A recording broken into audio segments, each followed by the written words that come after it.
Pemirsa, Presiden ketiga Republik Indonesia Baharudin Yusuf Habibie wafat Rabu kemarin pada usia 83 tahun.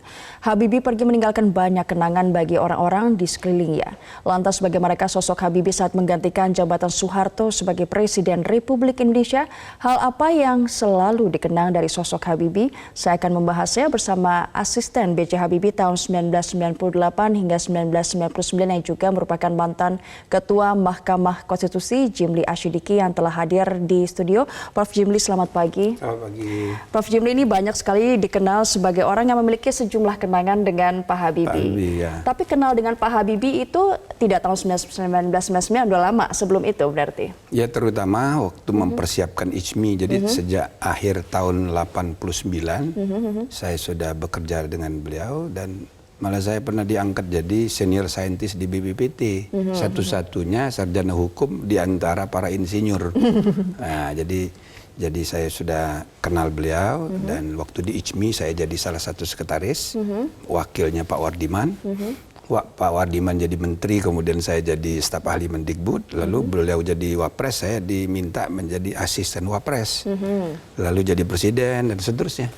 Nah, sampai hari terakhir saya masih terus berhubungan dengan beliau, kadang-kadang nemenin makan, ya paling tidak dia akan butuh teman, diskusi. Jadi saya sering sekali makan sama beliau itu, makan siang, hanya berdua aja. Jadi bukan hanya hubungan profesional, tapi juga hubungan kedekatan secara kakak adik gitu ya? Ya, kira-kira begitu. Ya? Bahkan ya karena usia saya bedanya 20 tahun dengan beliau, kadang-kadang dia memperkenalkan saya kepada orang ini, ya anak saya ini. Oh, anak justru dibilangnya ya? Kan 20 tahun. Oh, iya. Secara teoritis bisa juga anak gitu kan. Nah, jadi saya merasa dekat sekali dengan beliau dan suatu hari nanti tentu saya akan menulis.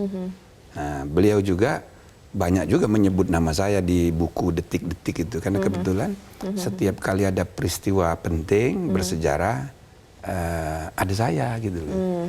Nah, jadi banyak hal yang perlu ditulis, termasuk ketika beliau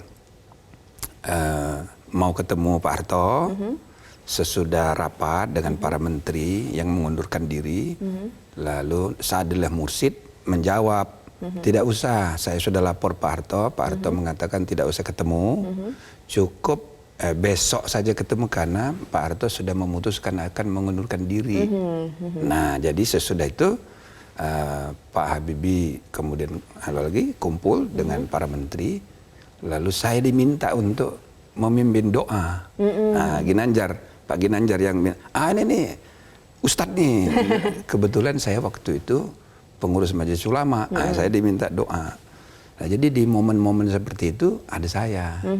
Waktu pertanggungjawaban Presiden B.J. Habibie ditolak di MPR, kita jam 12 malam nonton TV, ada saya juga. Jadi memang saya banyak ya mendampingi beliau dalam banyak urusan, apalagi waktu menjalankan pemerintahan transisi itu sulit sekali. Sulitnya seperti apa menjalankannya bersama, berada di samping beliau itu seperti? Pertama, waktunya sangat pendek. Dan ya kita pun sebagai staf ya, sebagai asisten, kadang-kadang terpaksa tidur di sana juga. Nah, jadi di luar demo di mana-mana, cacian, makian di mana-mana.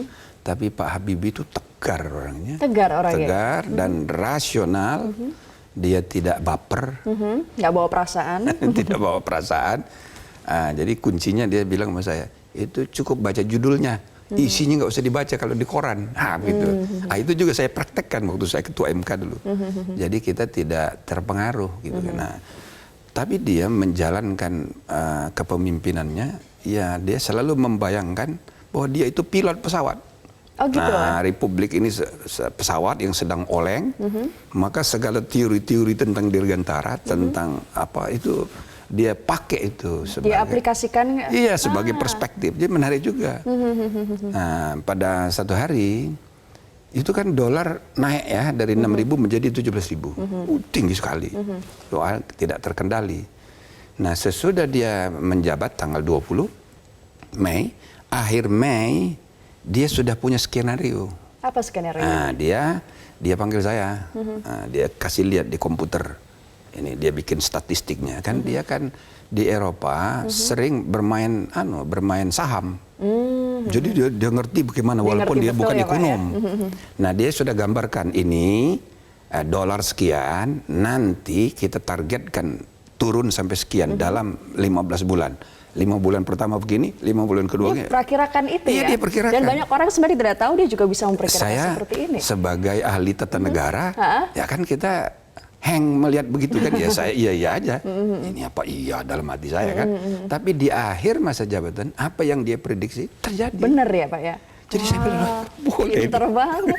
Ada yang bilang kemarin kita wawancara sama Pak Wardiman juga, ya seperti komputer berjalan. Betul gitu ya? Betul. Nah, jadi kan dia tidak punya pengalaman politik, jadi membuat dia objektif gitu loh melihat politik itu. Nah, jadi misalnya dari pikiran dia sendiri keluar, nah kita hanya memberi pikiran pembanding, masukan pembanding. Misalnya dia mau bagaimana ini, partai politik kita bebaskan, itu bagus sekali, dan dia dengan passionnya sendiri gitu loh. Jadi kita memberi masukan. Begitu juga misalnya pers bebas. Lalu apalagi misalnya Komnas Perempuan, Komnas Anak, komisi-komisi yang independen termasuk BI harus independen dari pengalaman dia sendiri. Pertama di Eropa dia tahu bagaimana di Amerika, dan kemudian dia ngalami bagaimana BI dikendalikan oleh politik dan dia selama masa itu, Orde Baru. Dia nggak mau itu. Jadi jangan, dia bilang, jadi dia lepaskan. Nah, antara lain kalau dulu gubernur BI itu di bawah hak prerogatif presiden menentukan, mengangkat, memberhentikan, dari dia sendiri. Nah, kita hanya merumuskan, memberi pembenaran, saya bandingkan dengan berbagai negara. Nah, maka jadilah undang-undang itu. Dengan segala bahkan macam. sejak sebelumnya, sebelum ada undang-undang, dia udah putuskan.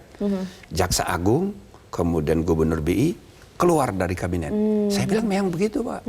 Karena selama Orde Baru, Keppresnya Jaksa Agung, Keppresnya Gubernur BI selalu bersamaan dengan Keppresnya kabinet. Sehingga timbul persepsi bahwa Jaksa Agung itu anggota kabinet. BI anggota kabinet, padahal bukan. Tapi dia walaupun pemikirannya begitu canggih, begitu pintar, dia tetap mau mendengar, termasuk orang yang tetap mau mendengar masukan. Sangat egaliter, ya kan? Ya, saya sebagai lebih muda, kalau di depan umum kan nggak enak. Tapi kalau berdua suka berdebat. Oh, tetap ya. Begini. Dia ngotot kan, orangnya ngototan. Tapi rasional. Nah, pertanyaan terakhir, selama berpuluh-puluh tahun kenal sama Pak Habibie, apa sih yang sebenarnya bisa dipetik, pelajaran yang secara personal bisa dipetik oleh Prof. Jimli? Banyak sekali. Saya ya untuk kita semua ya sebagai generasi penerus, banyak sekali. Antara lain yang paling penting ya itu kecintaannya pada Indonesia. Luar biasa ya. Luar biasa. Walaupun dia lama di Jerman juga. Ya kemarin saja saya kan ketemu hari Senin. Dia telepon saya. Teleponnya semangat sekali. Nah, maka saya yakin dia nggak apa-apa, sehat. Jadi saya datang kira-kira setengah jam yang diobrolkan tentang Indonesia. Masa depan Indonesia. Jadi kita nggak membayangkan dia mau meninggal. Nah, lalu hari Senin saya ditelepon oleh Pak Sopyan Effendi. Pak Sopyan bilang, kita dipanggil nih. Berlima kami dipanggil. Pak Wardiman, Pak Quraish Shihab, Pak Malik Fajar, lalu saya dan Pak Sopyan Effendi. Maka kita datang. Tapi begitu datang, beliau sudah ditidurkan. Kata dokter, udah melemah, dia harus tidur dengan alat sambil dicuci darah. Ya karena ginjalnya sudah tinggal 5%, katanya. Jantungnya juga tinggal 10%. Nah, maka kita tidak bisa lagi komunikasi. Mungkin ada niat dia mau menyampaikan sesuatu. Tapi nggak sempat. Tapi kecintaannya terhadap Indonesia itu yang paling teringat oleh Prof. Jimli. Itu satu, bahkan itu kalau dihubungkan ketika dia sakit di Jerman, waktu dia masih mahasiswa, dia pernah divonis sudah meninggal. Maka Pak Wardiman cerita kemarin. Iya, dimasukkan ke ruang jenazah. Tapi begitu dia terbangun gitu, dia tertatih-tatih mencari kertas lalu menulis puisi. Wah. Tahu puisinya apa? Ibu Pertiwi. Oh ya? Jadi sudah sekarat yang dipikirkan Ibu waktu masih di Jerman. Dan itu terbawa sampai Tua masih begitu. Nah, akhirnya. ini saya rasa untuk kita kecintaan pada Indonesia itu tidak habis-habisnya. Iya. Baik, Prof. Jimli, terima kasih, ceritanya luar biasa dan kenangan akan Pak Habibie akan terus ada di hati kita semua. Terima kasih, Amin. selamat pagi. Dan pemirsa, kami akan hadirkan sejumlah informasi penting lainnya ke hadapan Anda, tetaplah di Metro Pagi Prime Time.